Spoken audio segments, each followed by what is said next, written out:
Hello friends, it's Esther. When I was in therapy with Dr. Kat, and of course that's not her real name, she taught me her own expanded version of the Karpman drama triangle. If you don't know what that tool is, let me explain. I've been using it for a number of years now in helping me to problem solve. The closest thing that I have found to Dr. Kat's model may be found at the dreaded drama triangle, a TED Talk, and I'll leave the link below. When I was writing about an experience some years ago now, I looked it up again to refresh myself, and there were other websites with some good information. Wikipedia has the basics of Dr. Kat's diagram of the disrespect triangle.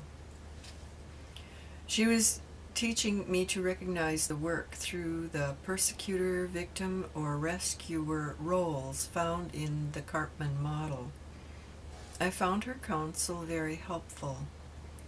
Wikipedia says, and I quote, "The victim," so victim, rescuer, persecutor, "the victim's stance is poor me."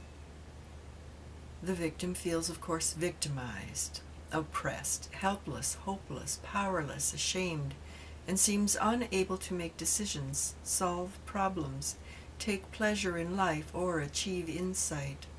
The victim, if not being persecuted, will seek out a persecutor, and also a rescuer who will save the day, but also perpetuate the victim's negative feelings.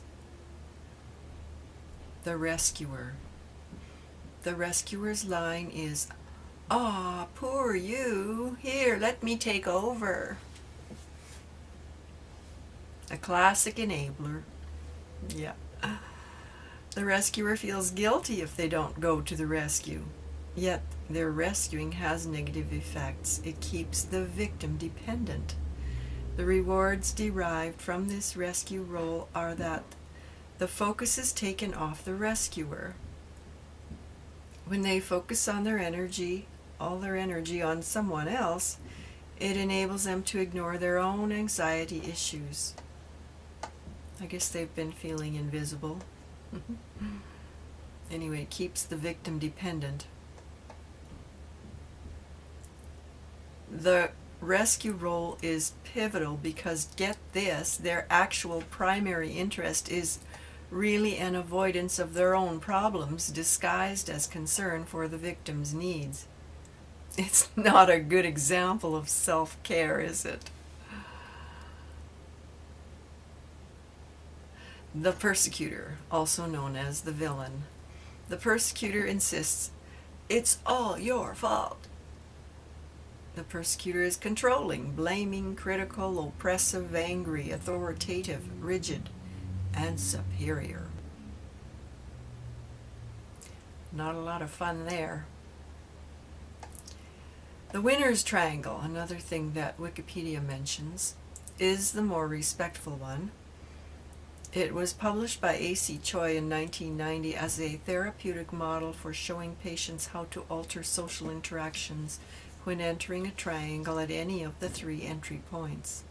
Choi recommends that anyone feeling like a victim think more in terms of being vulnerable and caring than anyone cast as a persecutor. Adopt an assertive posture, and anyone recruited to be a rescuer might enact by being caring. So persecutor wants to try to be more assertive, and a rescuer might try to just be more caring without that aggression or that, imposition of their will on this poor me victim. So Dr. Kat used vulnerable, assertive, and caring, where a victim might be encouraged to accept their vulnerability, problem solve, and become more self-aware. Sounds good. Assertive, a persecutor might be encouraged to ask for what they want, be assertive but not punishing, but instead be more self-reliant. So, and caring, a rescuer would be encouraged to show concern and be caring, but not overreach and problem solve for others.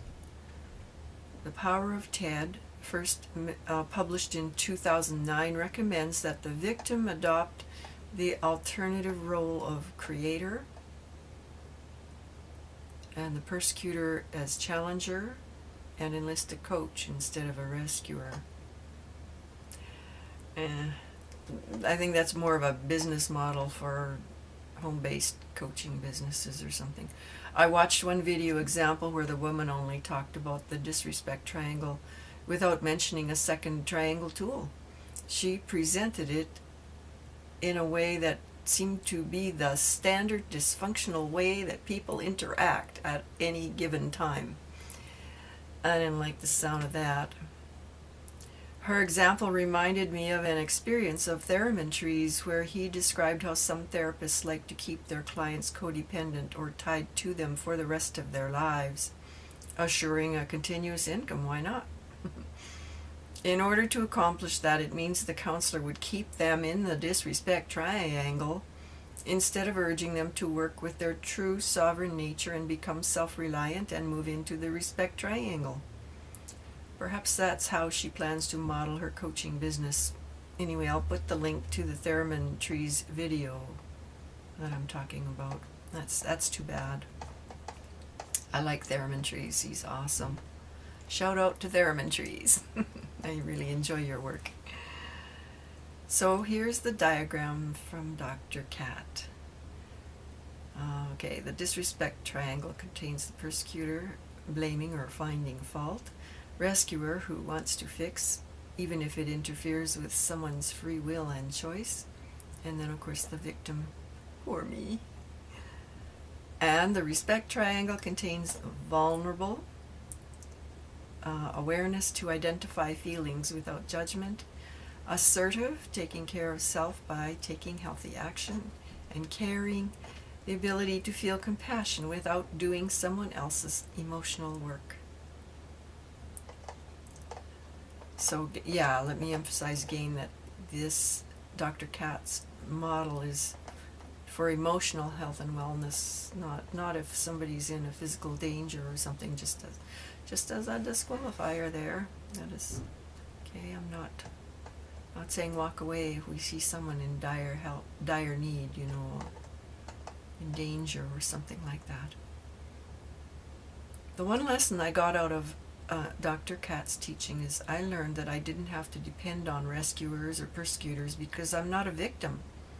I'm not being persecuted, and I don't need a rescue. When I'm challenged, I can take healthy steps to take care of myself. If I see someone calling for a rescue, I could feel compassion, but I don't feel it would be appropriate to do their emotional work. I could make suggestions if that seemed appropriate, but I won't step in, take charge, and rescue them. That's their work. If I find myself in a vulnerable situation, I can identify my experience without becoming the poor me victim who expects a rescue. I can help myself out of a vulnerable situation if I allow my intuition or other senses to be present to guide me in a healthy direction. When I compare the two triangles with each other, I definitely prefer to live my best life in the respect triangle. I don't need people to rescue me, and I don't feel persecuted. Instead, I feel self-empowered to see all the possibilities and make healthy choices for myself. When I began using the triangles, I'd put different events, like real life events, into those triangles to see where I or an event would fit in. And then I'd work my way from where I was to where I want to be. The triangles helped me sort out my thinking and my reasoning so that I could make healthy choices. The diagram helped me to make better choices. I could see the disrespect in the family religion when I began using the diagram. It was a very useful tool for me during my unplanned exit from the religion. Just I did not belong there anymore. The diagram showed me that. I've used the model to explain to Christians why I don't feel I need Jesus to rescue me from sin, as it would fit into the disrespect triangle of Dr. Cat. It's not my intention to offend, sorry, no offense. It's just that when we know better, we do better. If we accept the rescue, we lose our sovereignty. I'll not step on that religious salvation treadmill again. No disrespect, but religion isn't for me anymore. Now I choose to make healthy decisions. Now that I've learned healthier ways to live my life, now I feel free to make my own decisions apart from all the might and might nots, should and should nots of religious rules, laws, orders, and commands to run my life. I'm done with that. I enjoy my simple life now. If I want to sleep in on Sunday, I can now.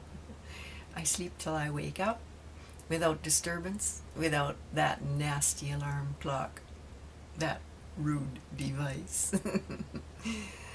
Okay, if you like my video, be sure to comment, like, subscribe, and click the notification bell if you wish to receive notifications from me next time I post a video.